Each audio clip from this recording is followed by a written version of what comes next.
주시고 찬양으로 하나님 앞에 나아가도록 하겠습니다. 하나님 감사합니다. 오늘 또 우리를 찬양하는 자로 불러주시고 또 예배 가운데 불러주셔서 감사합니다. 하나님 우리가 항상 찬양하며 하나님 앞에 떨림으로 나아가게 하여 주시고 그럴 때 하나님께서 인자하여 주시며 성령으로 이 예배를 가득 채워주시옵소서. 이 모든 말씀 예수님의 이름으로 기도했습니다. 아멘.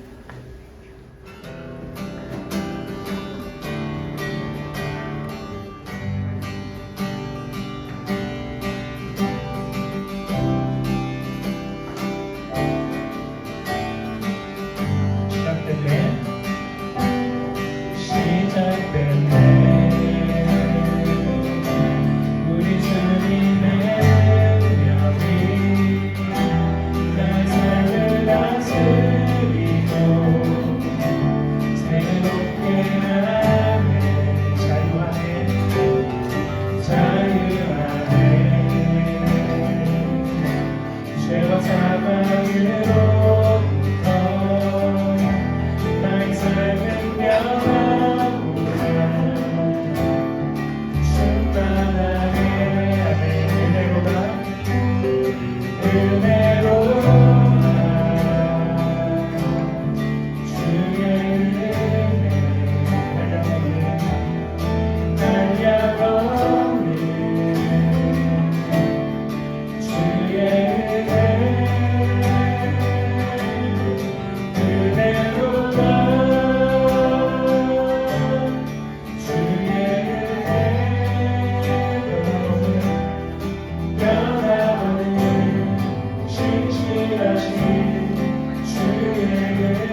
나를 찾아올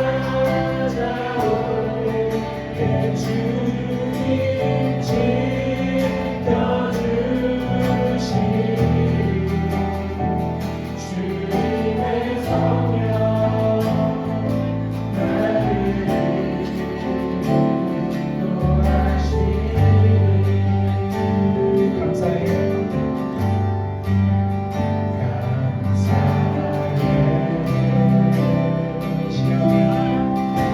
시험이 닥쳐올 때 주께서 인도하시니 두려움 없네 두려움 없네 또 감사해 또 감사해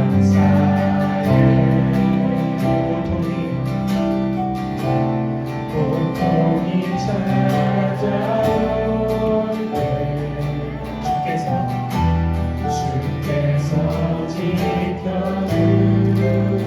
아멘 승리하리라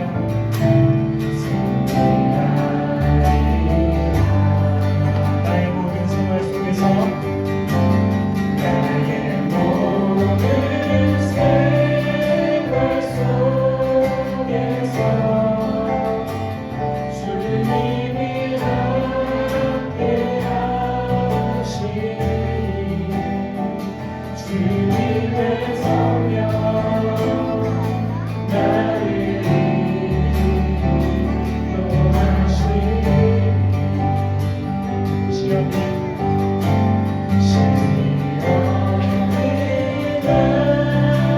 찾아올 때 주님 지켜주시니 주님의 성령 나를 인도하시니 다시 고백하시겠습니다 나의 모든 생활 속에서 주님이 함께하시니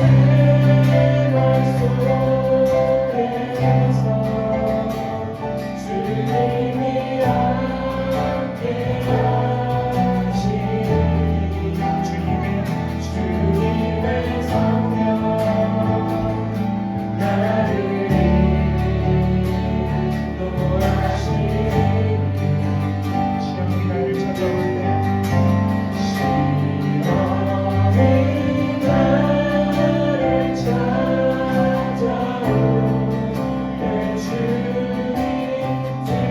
찾아올 때 주님 지켜주시니 주님의 성령 나를 인도하시니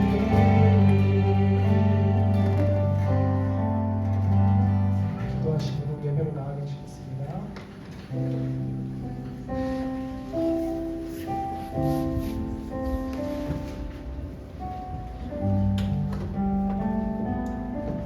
다 같이 기도 드리시겠습니다. 사랑과 은혜가 풍성하신 아버지 하나님, 지난 한 주간 저희 삶을 인도해 주시고 또 오늘 이렇게 주일을 맞아 예배를 허락해 주심을 감사드립니다. 작년 코로나 전염병이 한창이었던 때 우리 성공봉사원 구호공동체를 사랑하사 하나님의 말씀을 중심으로 귀한 공동체를 다시 세워주셨고 또 이렇게 많은 지체들이 이 자리에 나와 주를 찬양하고 기도할 수 있도록 예배의 자리를 허락해 주심에 감사드립니다.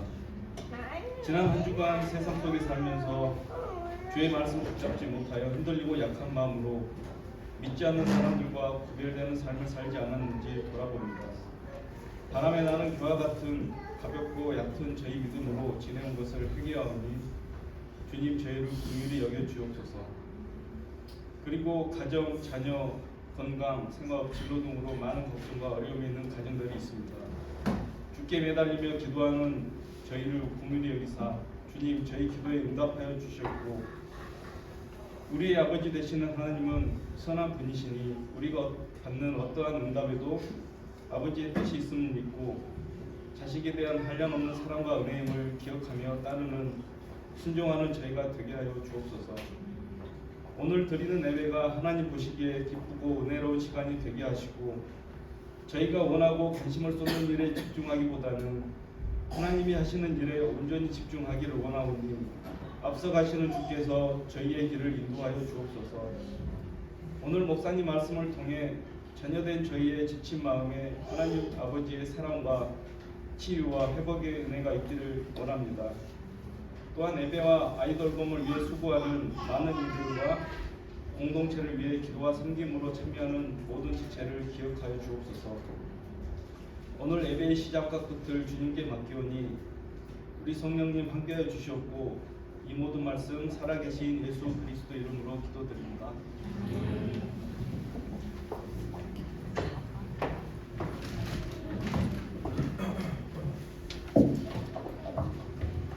안녕하세요.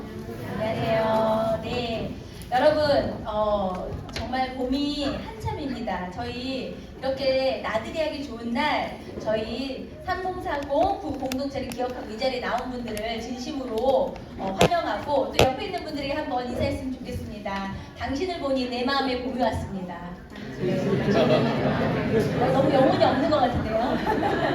네, 저희 오늘 하나님께서 저에게 주신 말씀은 사무엘하 9장의 말씀입니다. 사무엘하 9장의 말씀입니다.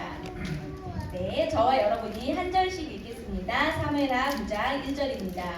다윗이 이르되 사울의 집에 아직도 남은 사람이 있느냐? 내가 요나단으로 말미암아 그 사람에게 은총을 베풀리라 하니라. 사울의 집에는 종 한 사람이 있으니 그의 이름은 시바라. 그를 다윗의 앞으로 부르매 왕이 그에게 말하되 내가 시바냐 하니 이르되 당신의 종이니이다 하니라. 왕이 이르되 사울의 집에 아직도 남은 사람이 없느냐? 내가 그 사람에게 하나님의 은총을 베풀고자 하노라 하니 시바가 왕께 아뢰되 요나단의 아들 하나가 있는데 다리 저는 잔이이다 하니라. 왕이 그에게 말하되 그가 어디 있느냐 하니 시바가 왕께 아뢰되 로드발 암미엘의 아들 마길의 집에 있나이다 하니라. 다윗 왕이 사람을 보내어 로드발 암미엘의 아들 마길의 집에서 그를 데려오니 사울의 손자 요나단의 아들 무비보셋이 다윗에게 나와 그 앞에 엎드려 절하니 다윗이 이르되 무비보셋이여 하니 그가 이르기를 보소서 당신의 종이니이다. 다윗이 그에게 이르되 무서워하지 말라. 내가 반드시 내 아버지 요나단으로 말미암아 내게 은총을 베풀리라. 내가 내 할아버지 사울의 모든 밭을 다 내게 도로 주겠고 또 너는 항상 내 상에서 떡을 먹을지니라 하니 그가 절하여 이르되 이 종이 무엇이기에 왕께서 죽은 개 같은 나를 돌라 보시나이까 하니라. 왕이 다윗의 시종 시바를 불러 그에게 이르되 사울과 그의 온 집에 속한 것은 내가 다 내 주인의 아들에게 주었노니 너와 내 아들들과 내 종들은 그를 위하여 땅을 갈고 거두며 내 주인의 아들에게 양식을 대주어 먹게 하라. 그러나 내 주인의 아들 무비보셋은 항상 내 상에서 떡을 먹으리라 하니라.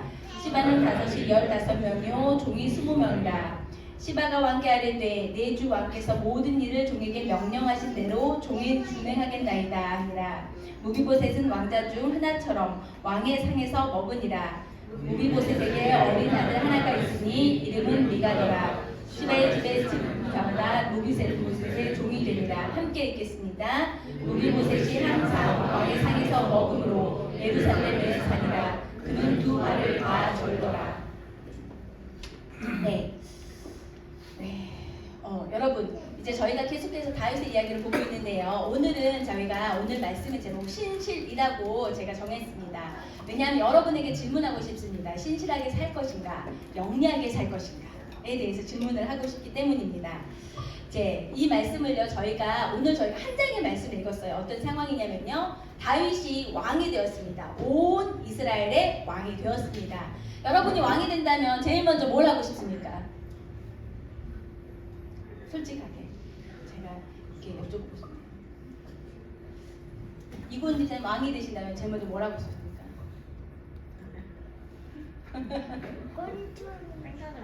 생각을 안 해보셨어요? 지금 생각해 보셨는데. 총잡기 대장. 뭐 하고 싶다고? 총잡기 대. 아, 곤충 잡기 대장이 되고 싶대요. 네, 오늘 정말 좋은 대답이에요. 왜냐하면 자기가 왕이 된다는 것은요, 왕이라 하면 절대 권력을 가지게 되는 거죠. 절대 권력을 가지게 되면 그 절대 권력은 내가 원하는 것을 이 나라 안에서는 다 할 수 있게 되는 거죠. 그렇다면 무엇이 하고 싶을까? 저희가 이제 제가 나름대로 코칭 자격증도 가지고 있는데 코칭에서 그런 질문이 있어요. 만약에 여러분이 하나님께서 단 한 가지 소원을 들어주신다면 어떤 소원을 여러분 삶에서 원합니까? 뭐 이런 질문도 하거든요. 그러니까 이와 마찬가지의 질문이라고 할 수 있을 것 같아요. 왕이 되면 무엇을 하고 싶습니까? 네.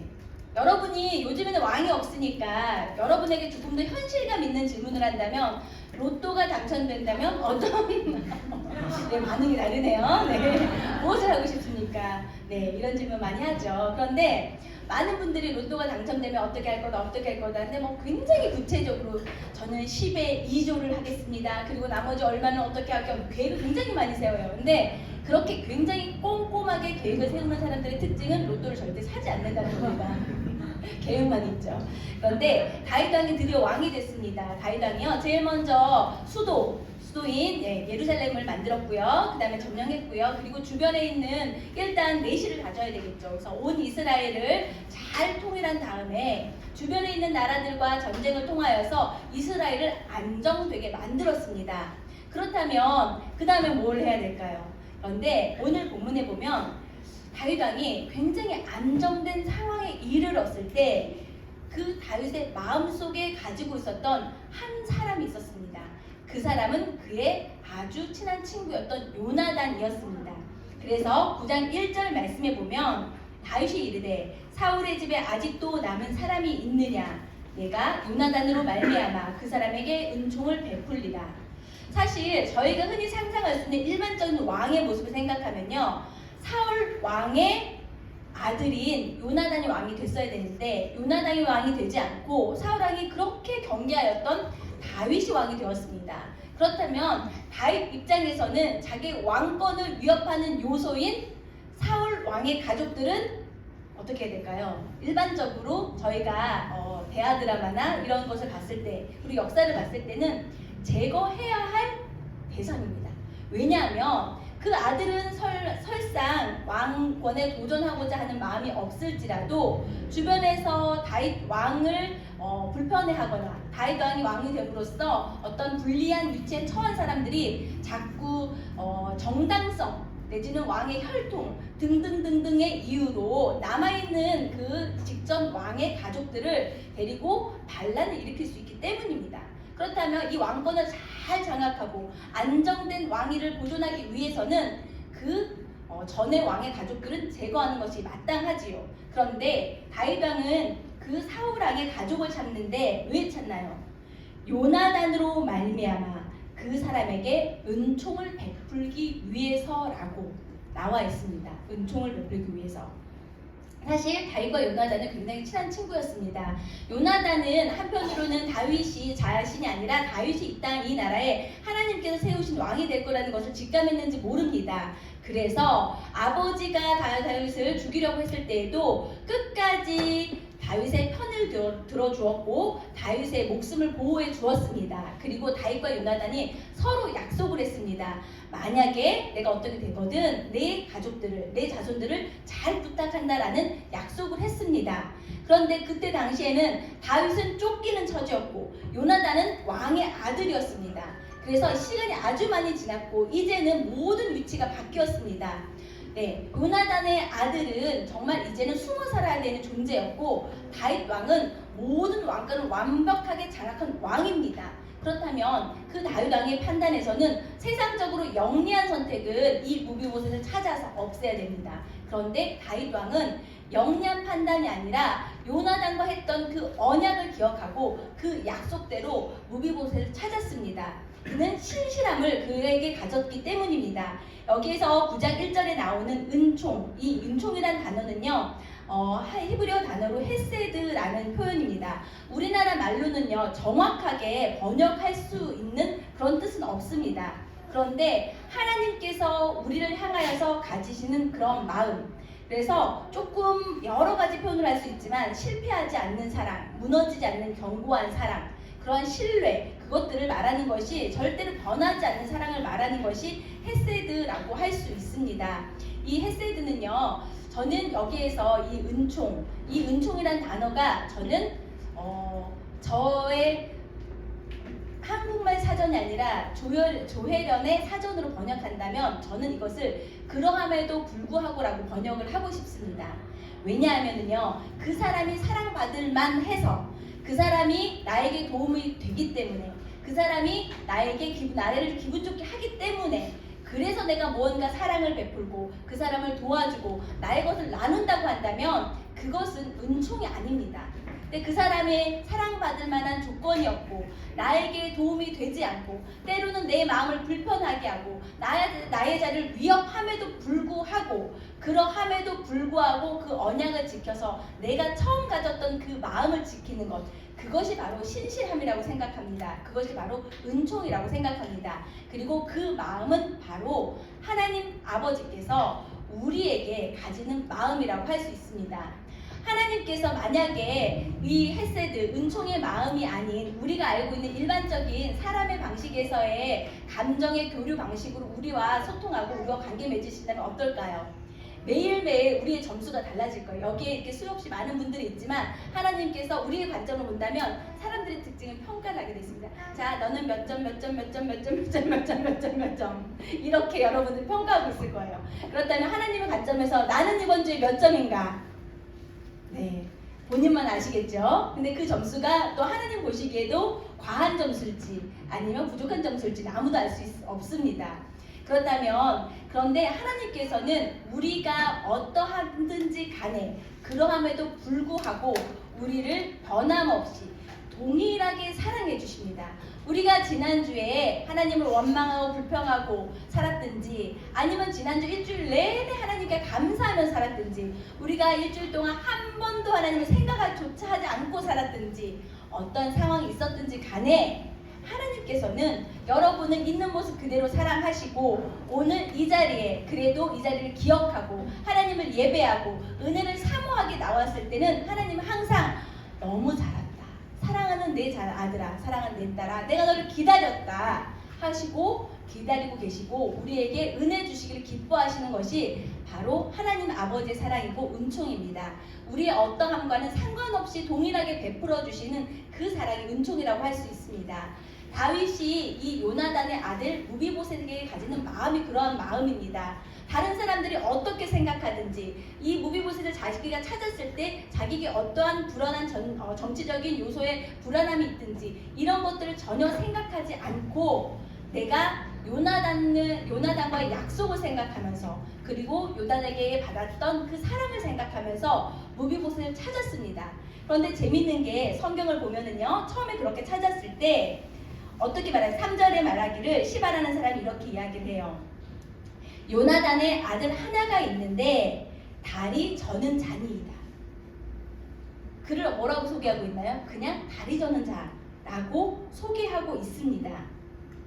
그리고 그를 이제 5절 말씀에 보면 로드발 암멜의 집에서 데리고 오는데 다른 사람들은 다 그에게 요나단의 아들을 다리 저는 자라고 표현하고 있습니다. 그런데 막상 그 다리 저는 자였던 요나단의 아들을 사울의 손자 요나단의 아들 무비보셋이 다윗에게 나와 그 앞에 절하며 다윗에게 이르되 다윗에게 절하니 다윗이 먼저 뭐라고 말하냐면 무비보셋이여 하면서 그의 이름을 불러줍니다. 그에게는 요나단의 아들이 그에게는 그가 다리가 저는 사람이었는지 아니었는지 그가 어디에 살았는지 중요하지 않습니다. 그는 요나단의 아들로서 무비보셋으로서 그의 신체에 어떠한 장애가 있는지 전혀 상관하지 않고 그를 반겨 맞아줍니다. 그런데 그때만 해도 무비보셋은 얼떨떨했을 거예요. 걱정이 많았을 거예요. 두려움이 많았을 거예요. 왜 나를 찾지? 친절하게 찾는 척 하면서 나를 제거하려고 하는 것은 아닐까? 나는 이제까지 숨어 살았는데. 무비보셋이 왜 다리를 절게 됐을까요? 그 사울왕이 왕권을 잃었을 때 유모가 어린 아이였던 무비보셋을 데리고 도망하는데 창문에서 뛰어내리다가 다쳐가지고 두 다리를 절게 되었습니다. 그러면 그와 같이 무비보셋은 철저하게 살기 위해서 숨겨져야 되는 존재였고 생명을 보장받을 수 없는 존재였습니다. 그래서 다리까지도 절개된 그러한 사람이었습니다.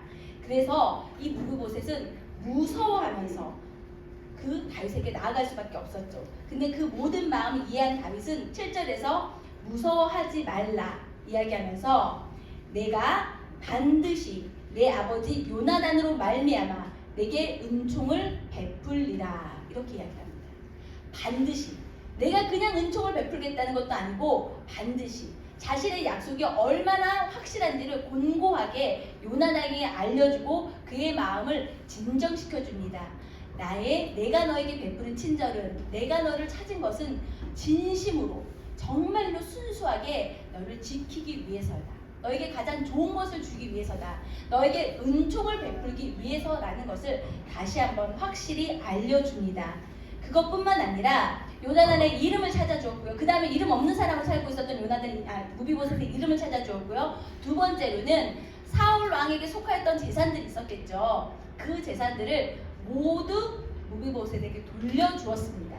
사실은 뭔가 경제력이 있고 뭔가 권력을 그 사람이 되찾게 되면 또 자신의 정치적인 위협 요소가 될 수도 있었겠죠. 하지만 다윗은 그럼에도 불구하고 이 모든 것을 그에게 돌려주었습니다. 그리고 마지막으로 무비보셋이 이제 너는 다른 왕자들과 같이 나의 식탁에서 함께 밥을 먹게 될 것이다 라고 이야기를 해줍니다.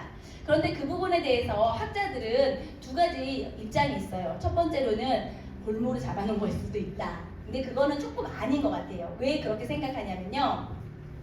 무비보셋은 이미 다리를 사용할 수 없는 사람이었기 때문에 굳이 그렇게까지 할 필요가 없었습니다. 볼모로 잡아놓으려고 했다면 그에게 그 재산을 돌려줄 필요도 없었습니다.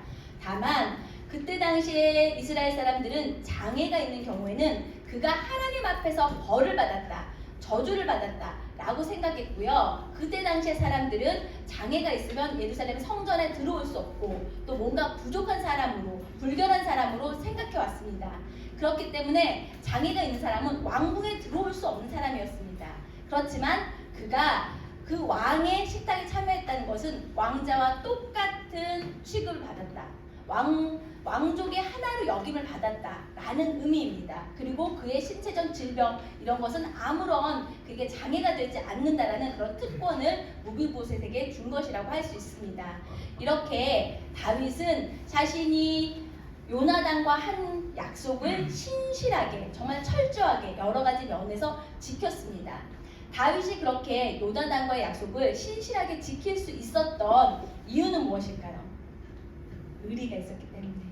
네, 물론 그렇겠죠. 다윗 자신에게도 그런 성품이 있었기 때문이도 있겠죠. 그런데 저의 생각에는 제가 이 말씀을 계속 사무엘하 상하를 묵상하면서 느낀 것은 이것이 이 권력이 자기가 얻은 권력이 사람의 힘에 의해서 사람의 노력에 의해서 왕에 올랐다고 하면 어떤 무비보셋이라는 존재가 자기에게 위협으로 느껴질 수도 있었을지 모릅니다. 그러나 내가 이 자리에 있게 하신 것은 하나님이셨기 때문에 오직 하나님의 은총으로 나 또한 이 자리에 있었기 때문에 그렇기 때문에 하나님의 그 은총을 받은 사람으로서 하나님의 뜻에 순종하여서 자기 또한 무비보셋에게 그런 은총을 베풀 수 있었던 것 같습니다.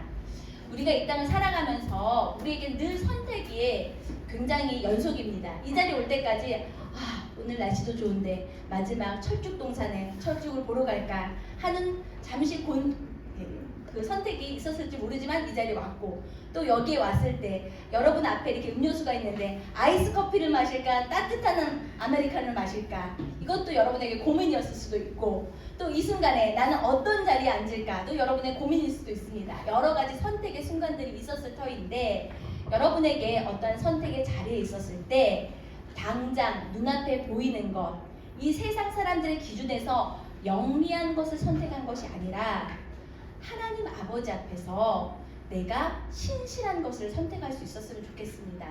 내가 이 자리에 있는 것, 내가 이러한 선택을 앞에 놓인 것, 그리고 내가 어떤 자리에 오른 것, 이 모든 것이 하나님의 은총으로 주어졌는데 그렇다면 나는 어떻게 하나님께 신실하게 응답할 수 있을까를 우리가 생각했으면 좋겠습니다. 가지지 않았을 때는요, 저희가 마음이 후회해요.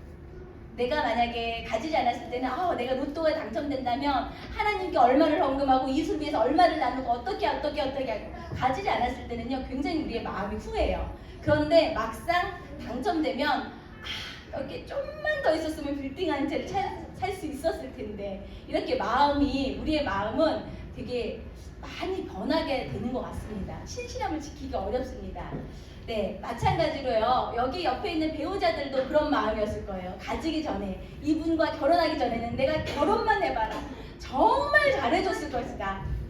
이런 마음 다 가지셨죠? 네, 여기 계시는 우리 남자 형제분들, 내가 손끝에 물방울 하나 묻히지 않으리라. 내지는 여기 계신 우리 자매님들, 내가 출근할 때마다 상냥한 미소로 보내주리라. 올 때마다 상냥한 미소로 맞이해주리라. 여러분 이런 마음 있었죠. 그런데 막상 결혼을 하고 그녀를 가지고 봤던 여러분의 마음이 어떻습니까? 신실한 네, 훌륭하십니다. 이 신실함을 지키고 있다니 훌륭하십니다. 또 아이도 마찬가지예요. 우리가 아이를 가지지 않았을 때 아이가 태어나면 진짜 잘해야 돼요. 나는 어떤 부모보다 훌륭하게 아이를 위해서 매일 기도해주고 성경 읽어주고 막 이러면서 키우리라. 절대 화내지 않으리라. 하나님의 자녀로 양육하리라. 또 아이가 어렸을 때는 나는 학원 보내지 않고 나는 공부 스트레스 주지 않고 오직 주의 자녀로 키우리라. 네.